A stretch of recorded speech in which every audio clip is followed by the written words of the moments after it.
Welcome to I'm a Big Kid Now. This is going to be an awesome few weeks talking about growing up.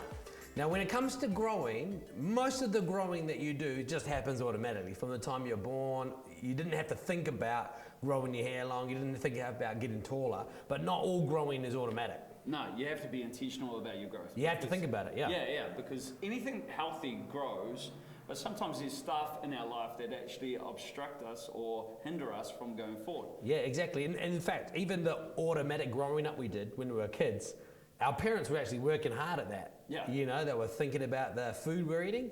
They were thinking about the house, and they were doing, washing our clothes, all that sort of stuff. But when we're a kid, we don't really even realize that. It just seems to happen automatically. So the question we're asking is, how have we grown since we've come into this relationship with Christ? Yeah. And does it just automatically happen, or do you have to be intentional about your spiritual growth? Yeah, because if it's all just automatic, then we don't need to worry about it. Yeah. But I guess if you've been around a while, you start to realize not everything happens all by itself. Actually, I think you used the word just before, we got to be intentional, you know? Like if you come visit my house in Wellington, come and look at my backyard, you'll get a good picture of what happens if you just let it happen. Yeah. Right? But people down the road, they've got a greenhouse and they've got a vegetable garden, and that greenhouse actually is an intentional space. It's an intentional environment where you're controlling the light, the temperature, the atmosphere of that, and anything you plant in there will grow faster. And it's a great decision you're at E-Group, because that's like a greenhouse. Church on Sundays is like a greenhouse, and we're intentionally planting things in that greenhouse so that they can grow. And how many know growth is energizing? Yeah, it is. It is.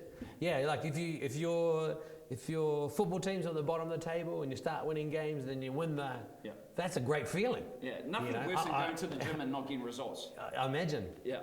I can see you got the results. I've got the results without even going to the gym, amazingly. But when you're not getting the results, it becomes quite demoralizing. Yeah. And in fact, where is your energy right now? And where is it coming from? Because often it will come from the place where you're making progress. Yeah. I think if you're getting better at something, even if you're learning, maybe not very good at it, but if you could see yourself learning, I think those are the jobs you want. People talk about that. They've got a new job and they're loving it because they're learning new skills or whatever.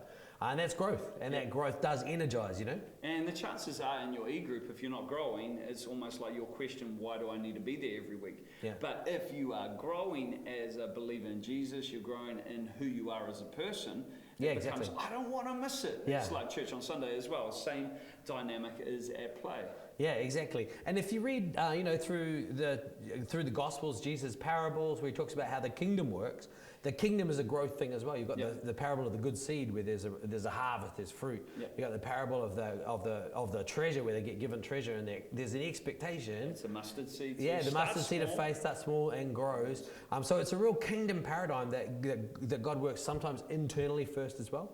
Things grow internally before there's any evidence of it on the outside as well, So we can grow up in our physical selves and become adults, but the danger is we don't grow emotionally and spiritually. Yeah, it's true.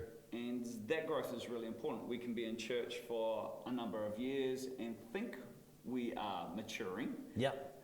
Because our hair's going grey while we're there. And just because we've been in church, but could it be like John Maxwell says, so many people have been in church for 20 years, but in reality they've had 1 year 20 times over. Yeah. They haven't gone year 1, 2, 3 and actually grown. Yeah. They've actually just repeated the same things over and again. Over and over. And that's a huge danger. Yeah. Well, we can do that in our marriage as well. We can do that in our job, where you're just repeating the same things, but you're not actually progressing, moving forward internally. Yeah.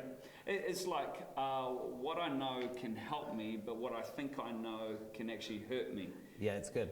You see, you should say it again. So if you know something, it can help you. Yeah. But if you just assume you know everything. Yeah. It's actually, we're living in deception. Yeah. And that's why there's still more to know about God, more. This growth thing is never like, well, I've done my 30 years, I know it all. Yeah. It's like God's like a never-ending waterfall.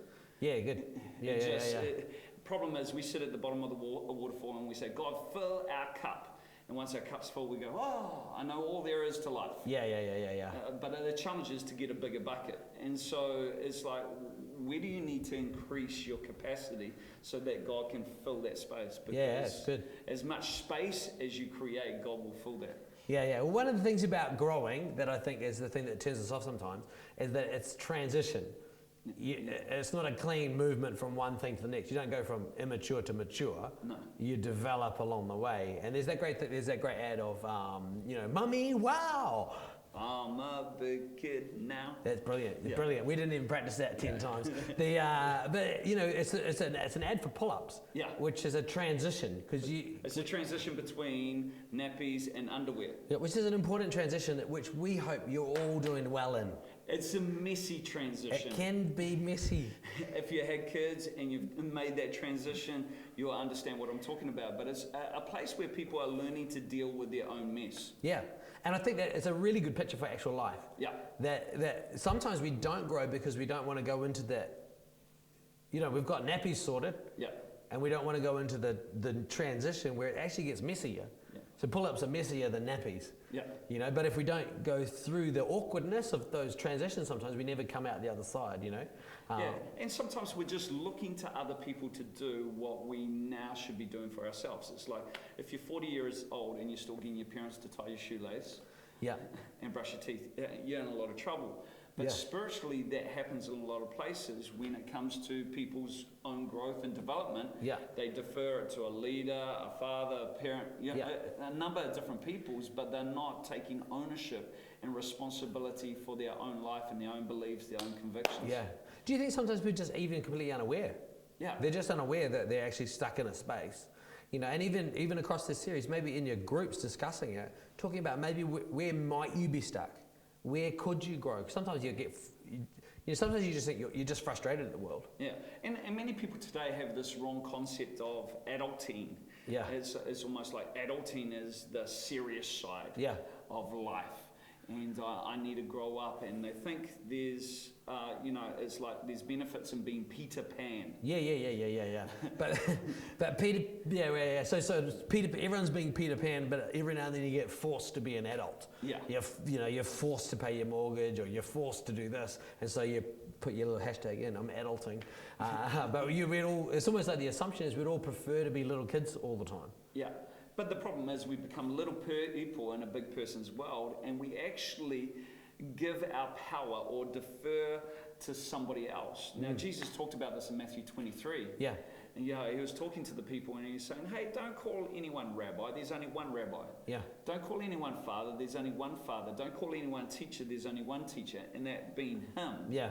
But what he was trying to do was he was trying to establish the equality of all believers. Yes. Because we start off in a one-up, one-down relationship, being that our parents oversee us. But there's a point where we've got to grow up and see ourselves at a peer level. Yeah, exactly. But the problem in a lot of places is we still remain in that one-up, one-down relationship. It can be with a boss, it can be with a teacher, it can be with parents. Yeah. And so what we do is we defer. Yeah, that's right. We give somebody the power to determine our lives. Yeah. And the danger with that, if we're going to live our lives as little people in a big world, we're going to constantly be able to blame everyone else for everything that goes wrong in our life. Yeah.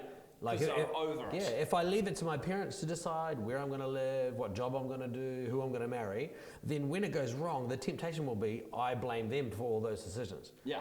Whereas if I can grow up, then I can own those responsibilities. When things go well, I can be pleased with myself. When things go wrong, I can take responsibility for it and grow.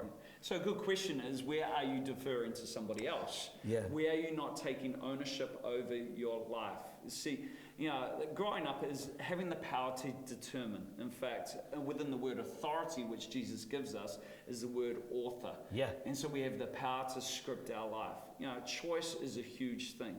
And it doesn't matter where you come from, where you've been, your past, whatever. You, right here, right now, with Jesus living on the inside of you, have the power to determine your life. And so let's talk about, where do you need to grow up? Have you grown since you've been a believer in Jesus? Or do you still think the same as what you used to think, like before you got saved? Yeah. Because if that's the case, maybe you need to be intentional about your growth. This is going to be an amazing series. I'm looking forward to it. Yeah, it's going to be good. There's definitely more. We can grow. We can move forward. So it's going to be a good few weeks talking about it. Cool. We'll see you next week. Don't miss it.